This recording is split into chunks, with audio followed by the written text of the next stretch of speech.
Cuidar para serem perseguidos e condenados à morte. E vocês vão ser odiados por todas as nações por minha causa.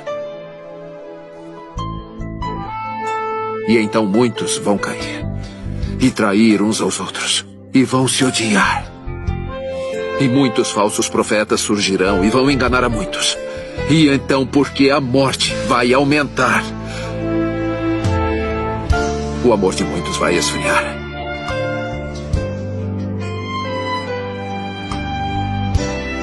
Mas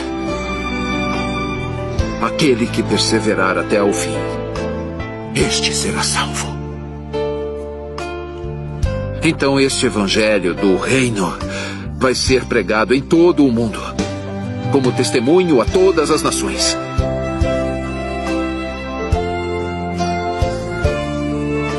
E aí